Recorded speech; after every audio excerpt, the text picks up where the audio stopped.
Marcus Smart, Defensive Player of the Year, and I'm always being asked, who do you compare him to? A lot of talk of Dennis Johnson being the best comparable, and he certainly is comparable. But who is the best defensive player in the backcourt under 7 foot in Celtics history?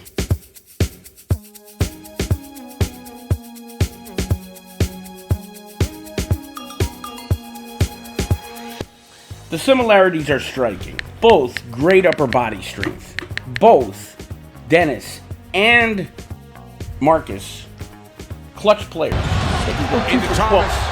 Thomas. Put up and in. Marcus Smart at the buzzer. Now a heave down the floor. Somebody get Grant Hill and Christian Laettner queued up. Ben Simmons, the baseball pass. And Smart's got it. And the ball game is over. They can go 2 for 12 from the field. But when it's time for the game-winning shot, they both rise to the occasion and hit that shot.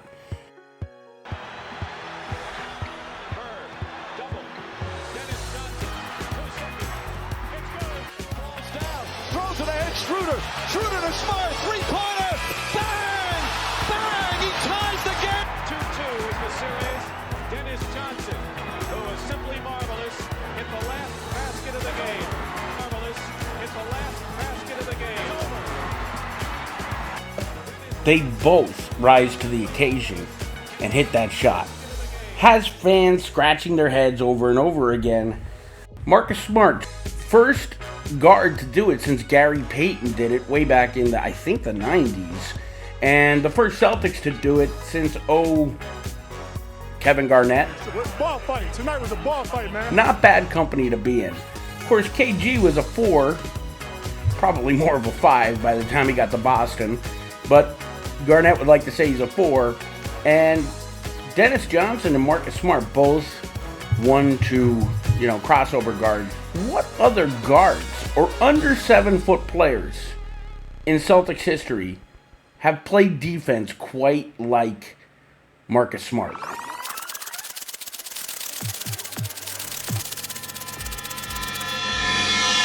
So we all know Marcus is a polarizing character. Over the years, I've wavered back and forth on this.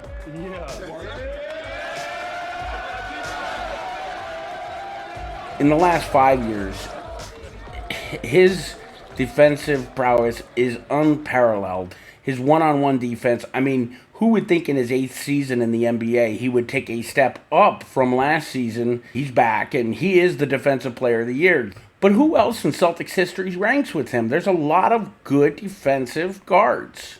Cousy, Jones, both Jones, KC Jones definitely comes to mind. But the greatest similarities are with Dennis Johnson, unquestionably.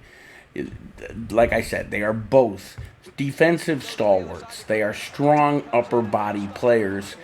They are both amazing in the clutch. DJ, his best years were probably 77. Around that year, he won the MVP Finals. Block against Greavy from the corner. And Greavy and Dennis Johnson came flying over to block it. That's his third block of the game, and he's done it all on individual effort. Good, strong, hustling guard. Andridge and Silas is on Hayes, and Dennis Johnson blocks Greavy's shot. Through 85, 86, his defense on Magic Johnson in 84 is stuff of legend. Cup check as we start the last quarter. Blocked by Dennis Johnson. That's his 5th block in this game for a guard that's absolutely phenomenal. Number 6. While Marcus has been able to guard all 5 positions throughout his entire career, which is something that no player really can boast having been able to do in any era. Height aside, Marcus can, because of his upper body strength, beat up on those bigger players, box them out. Marcus is a fundamentally sound player, as was DJ. Now, I know you all hopefully respect my opinion. I sure as hell like to have it heard. But let's go to some people who were there during the DJ era, either having played with him or having covered him as media or simply just a friend. And I wanted to get some of their opinions, so I asked Cedric Maxwell, 1981 Finals MVP, teammate Robert Parrish. The Chiefs sounded off on what made Dennis special, what maybe were Dennis's quirks, why Dennis really resonates with people today, such as Max mentioned Mark Jackson, and why maybe Marcus will resonate just as well. Lastly, will he end up in the rafters? Will Marcus Smart end up in the rafters? And Cedric Maxwell, he answers that kind of.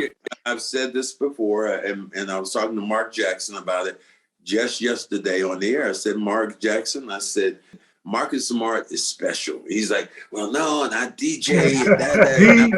And Cedric, Maxwell were two of my favorite people. You think about a defender, quicker, stronger, and his instincts, I think, are better even than DJ defensively. Dennis kept things smooth and easy, kept the tension out of the locker room whenever somebody was beefing. Whatever negativity was going on in the locker room, DJ was always the one found a way to smooth it out. I'm going to go right now. Marcus Smart, under 7 feet tall, the best defender the Celtics have ever had. Wow. Book it. I like it. So there you have it. Legends giving their opinions on what made DJ special, the differences between DJ and Marcus. Max really honed in on, and who was the better defender. And not that my opinion would trump. Go with DJ. I tricked you. I'm going to go with Marcus Smart. I know that might shock you guys, being the history buff that I am, but I think the fact that Marcus can cover all 5 positions, the athleticism. DJ was supremely athletic, but he lost the athleticism fairly quick once in Boston in the mid-'80s. Both players temperamental to a degree, but considered great teammates and locker room guys. Marcus has to win a title. If he wins a title, he goes up in the rafters with DJ. That might happen this year. Celtics are squared against the Milwaukee Bucks, and this was your history moment with some boomer rage. It was kind of boomer tame today. The post-game show will be live over on CLNS Media's main YouTube channel, and don't forget, follow this channel on Twitter at NBA History CLNS. Follow this boomer on Twitter, CLNS_Nick, and don't forget, come on, subscribe, hit the bell, and in the comments below, tell me who you'd pick for your all-defensive team at guard, Dennis Johnson or Marcus Smart.